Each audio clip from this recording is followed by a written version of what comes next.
thought that domestic violence was something that occurred in other towns and cities.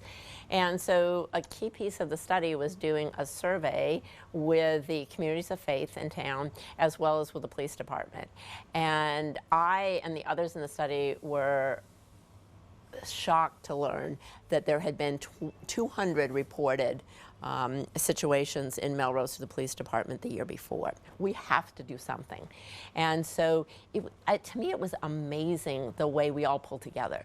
And it was that realization that this is something that is so important for us here in Melrose to look at and figure out how we can support victims of domestic violence. We moved very quickly to form a board of directors and to move it from a league study to something that was really tangible. And for me, that's the heart of Melrose, is the fact that over the years, so many people have taken action and worked together so that we're not duplicating efforts, so we're not doing our own thing, but we're all working together to make this community stronger and better for everyone. We also thought it was really important to raise awareness, community awareness, to do some kind of annual event.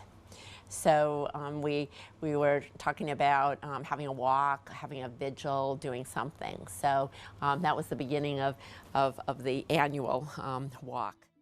MAAV is unbelievable. In the 20 years I've been there, we started out with a walk with 50 people, and last year we grew to 500 people. So the community knows about MAAV, the victims and survivors of domestic violence know about MAAV, and I'm just so proud to be part of what I consider one of the best organizations I ever worked with. To look back on the past 20 years and to see the integration into the core of Melrose Alliance Against Violence, and I think especially the development of the work with the schools. And I don't think I would have predicted that 20 years ago, but I think that is something that I am just so impressed and so pleased about, is the depth of education and collaboration with the school system.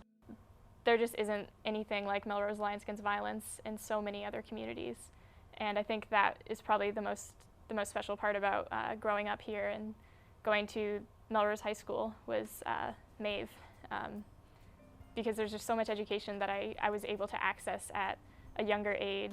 My brother, who's 6 years older, my sister, who's 8 years older, have been a part of Student Action Board, and I knew Miss Mooney and some other people on the board, obviously, from growing up, and I just decided it was something I was really interested in and wanted to learn more and get involved. I'll never forget, I mean, it happened with a good friend of mine.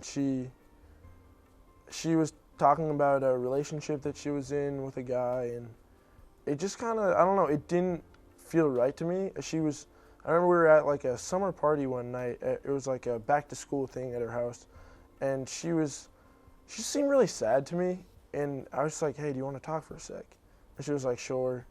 Like, just kind of didn't want, she's like a great girl, like everyone loves her at school, and you would never know. And she kind of told me, you know, like, I don't know, things are really weird with my boyfriend right now. He yells at me all the time. I just don't, like, I don't know, I just don't know what I'm doing wrong.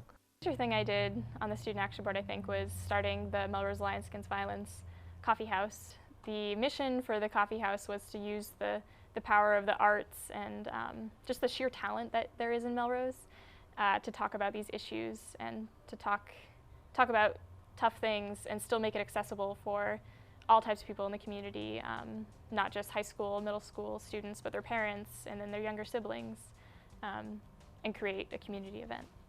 I wasn't intimidated by stories they would tell me, and I felt like I knew or had some sort of comfort level with things they were dealing with. It didn't throw me off or make me so intimidated. I felt like, kind of like, it was a role that I felt really comfortable in, a role that I felt I knew I could fill in being a support system for them.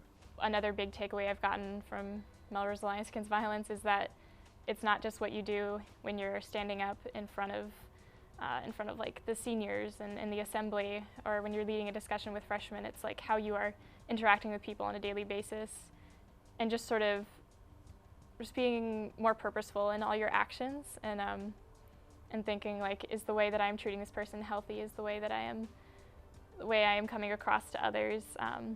is this like a positive interaction, what I'm doing right now? I think that's the most important thing, because the basis of what we're trying to teach is just like basic humanity and treating others with respect. And I think if everyone did a little bit more of that, we'd be a lot better off.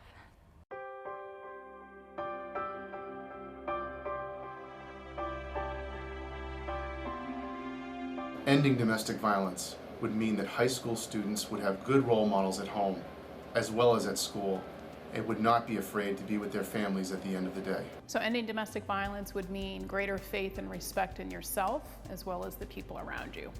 I think ending domestic violence would mean greater strides towards gender equality. Ending domestic abuse would mean no more children having to witness or experience abuse in their homes. Ending domestic violence would mean healthier relationships for people everywhere. Ending domestic violence is a community response. Ending domestic violence would mean happier children in much stronger communities. A world without domestic violence would be a world of hope and promise. Happy 20th anniversary, MAAV.